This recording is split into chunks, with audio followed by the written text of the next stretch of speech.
ফের সীমান্তে অ্যাকশনে ঝাঁপালো বিএসএফ। ভারত ও বাংলাদেশের সম্পর্ক ফের কিন্তু জটিল জায়গায় যেতে শুরু করেছে ক্রমাগত একের পর এক অনুপ্রবেশকারীর ঘটনার ফলে।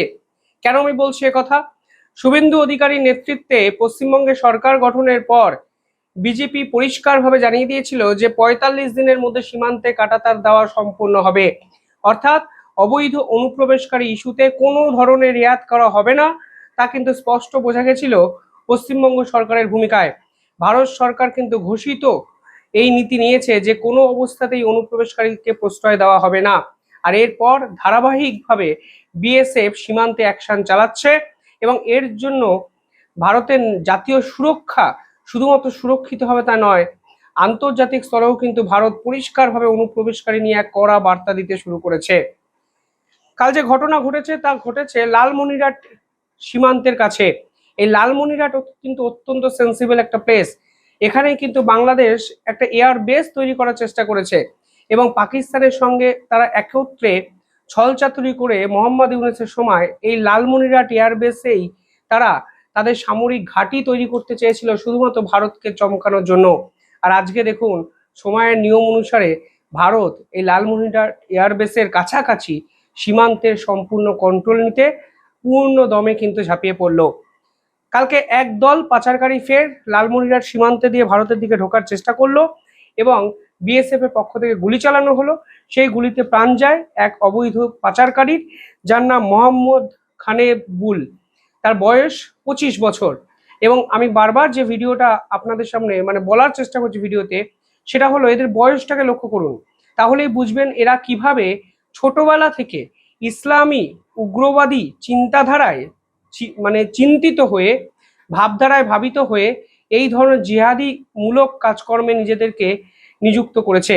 18, 19, 21, 22, 25 এই বয়সের এত প্রাদুর্ভাব এই সীমান্তবর্তী অঞ্চলে এই ধরনের অশান্তকর কাজকর্ম করতে দেখা যায় বা লিপ্ত হয় এরা, যে এটা সত্যিই কিন্তু অ্যালার্মিং একটা বিষয়। এবং ছোটবেলা থেকে মাদ্রাসার আড়ালে দিনের পর দিন এদেরকে কিন্তু ভারত বিরোধিতা এবং ইসলামী উগ্রপন্থাকে কাজে লাগিয়ে ভারতকে অশান্ত করার ছক কিভাবে বপন করা যায় তার সার্থক উদাহরণ কিন্তু এই সকল ঘটনা। এবং বিএসএফ কিন্তু পরিষ্কারভাবে আজকে অ্যাকশনে ঝাঁপিয়েছে এবং বিজেপির পক্ষ থেকেও কার্যত হার স্বীকার করা নেওয়া হচ্ছে এই বিএসএফ এর কর্মকাণ্ডে। দেখুন, আজকে এই অঞ্চলকে কেন্দ্র করে কেন এত বিতর্ক? তার আগে বাংলাদেশের পক্ষ থেকে শুভেন্দু অধিকারীর এই সিদ্ধান্তের ফলে তৈরি হওয়া একাধিক আতঙ্কিত বাইট আমি আপনাদের দেখাতে চাই। এই বাইটটি ব্যারিস্টার, বাংলাদেশের অত্যন্ত সম্মানীয় এক ব্যক্তি, যিনি বলছেন শুভেন্দু ৪৫ দিনের মধ্যে কাঁটাতার দিতেই পারবে না, কারণ যদি কাঁটাতার দিয়ে ফেলে ভারত, তাহলে ভারত নাকি না খেয়ে পেয়ে মরে যাবে। কেন বলছে? কারণ ভারত নাকি কাঁটাতারের আড়ালে পণ্য সাপ্লাই করে বাংলাদেশকে। এবার কাঁটাতারের সঙ্গে ভারতের ব্যবসা বাণিজ্যের কি সম্পর্ক আমার সত্যি জানা নেই, উনি ব্যারিস্টার মানুষ, উনি হয়তো বেশি জানেন। তিনি বলছেন ভারত নাকি আনঅফিসিয়ালি কাঁটাতারের তলা দিয়ে এবার পণ্য পাঠাবে বাংলাদেশকে। বিনোদনের সার্থক উদাহরণ এই ধরনের বাংলাদেশি উগ্রপন্থীরা, যারা ব্যারিস্টার তো হয়েছেন শিক্ষাগত যোগ্যতার দ্বারা, কিন্তু আসলে বাস্তবের মাটিতে তারা দিক বিদিক জ্ঞানশূন্য এক ব্যক্তির হিসেবে পরিচয় দেন। তিনি বলছেন কোনো অবস্থাতেই কাঁটাতার দিতে শুভেন্দু অধিকারী সরকার পারবে না এবং অবিলম্বে যে সকল ভারতীয় বাংলাদেশে কর্মরত তাদেরকেও দেশ ছাড়া করতে হবে, না হলে কোনো অবস্থাতেই ভারতের সঙ্গে তারা সম্পর্ক রাখতে নারাজ। বাংলাদেশে যত ভারতীয় নাগরিক চাকরি করেন এদের ওয়ার্ক পারমিট বাতিল করতে হবে, এদের ওয়ার্ক পারমিট বাতিল করতে হবে। কেন আমি এই দুইটা চাচ্ছি? শুভেন্দু বলতেছে কাঁটাতারের বেড়া দিবে, শুভেন্দু জীবনেও কাঁটাতারের বেড়া দিতে পারবে না। আমি চ্যালেঞ্জ করলাম, শুভেন্দু কাঁটাতারের বেড়া দিতে পারবে না। কি জন্য জানেন? কাঁটাতারের বেড়া উপরে দিলে নিজে গর্ত করে দিবে, ওরাই গর্ত করে দিবে। কি কারণে? বাংলাদেশের উপরে ওদের নির্ভরতা না। বাংলাদেশে যদি ওরা পণ্য পাঠাতে না পারে ওরা না খেয়ে মারা যাবে। এই ইউনূস সরকারের আমলে মানুষ যায়নি, কলকাতার সবগুলো ব্যবসায়িকের হাতে ভিক্ষার থালা উঠে গেছে। তাহলে আমরা হচ্ছি সেই লোক যাদের উপর ভারতের পশ্চিমবঙ্গ না, এই পুরা 7 সিস্টার সবার ভাগ্য নির্ধারণ হয়। সেই জন্য আমি বলতেছি এদেশের মানুষকে যারা চোরা কারবারি, শোনেন ভাই, এই চোরা কারবারিদের কথা বললেই ওখানে লোকাল এনজিও আছে, সেই লোকাল এনজিওরা কি বলে জানেন? যে না, চোরা কারবারি এটা তো ট্রেড, এটা তো ভারত আমাদেরকে দিচ্ছে, পেঁয়াজ না পেলে আমাদের দেশে পেঁয়াজের দাম বেড়ে যাবে, কিচ্ছু পারবে না।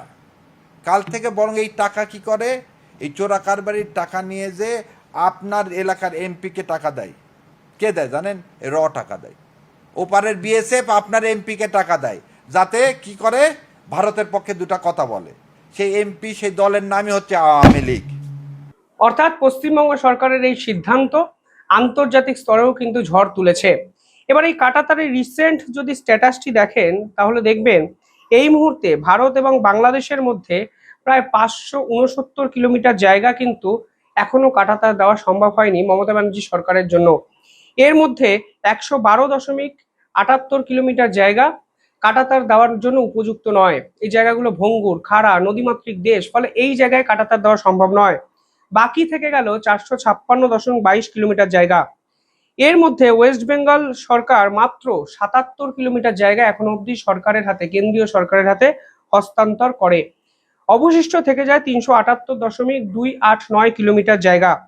এবং এই এত বিপুল পরিমাণ জায়গার মধ্যে 150 কিলোমিটার কাছাকাছি জায়গা এখনো অবধি রাজ্য সরকার বিএসএফ এর হাতে তুলে দিতে রাজি হয়নি। এবং 230 কিলোমিটার জায়গা বিভিন্ন কারণে কিন্তু এখনো অরক্ষিত অবস্থায় থেকে গেছে। 11ই ডিসেম্বর 2023 আমাদের দেশের সলিসিটর জেনারেল তুষার মেহতা এই পুরো বিষয়টাকে অ্যাড্রেস করেন এবং পরিষ্কারভাবে সুপ্রিম কোর্টে দাঁড়িয়ে বলেন যে অন্যান্য রাজ্য যেভাবে কাঁটাতার দিতে সহায়তা করেছে, সেই তুলনায় আমাদের রাজ্য পশ্চিমবঙ্গ অত্যন্ত স্লোয়ার, মোর complex direct land purchase policy, অর্থাৎ ইচ্ছাকৃত এখানে জমির জট তৈরি করা হয়েছে যা ন্যাশনাল সিকিউরিটির জন্য অত্যন্ত থ্রেটফুল। 182 কিলোমিটার জায়গার জন্য রাজ্য সরকার কেন্দ্রের থেকে টাকা নিয়েছিল বলে সরাসরি অভিযোগ করেছিল অমিত শাহ দপ্তর, এবং তারা বারবার বলেছে যে টাকা নেওয়া সত্ত্বেও তারা জমি হস্তান্তর করছে না কোনো এক অজানা কারণে। অর্থাৎ পুরো বিষয়টা কিন্তু শুধুমাত্র জাতীয় সুরক্ষাতে আটকে নেই, পুরো বিষয়টা কিন্তু আজকে আমাদের দেশের রাজনৈতিক ইস্যুতে পরিণত হয়েছে এবং ভাবলে খারাপ লাগে আমাদের রাজ্যের নাম অর্থাৎ পশ্চিমবঙ্গের নাম এই পুরো বিষয়টার মধ্যে সরাসরি জড়িয়ে গেছে।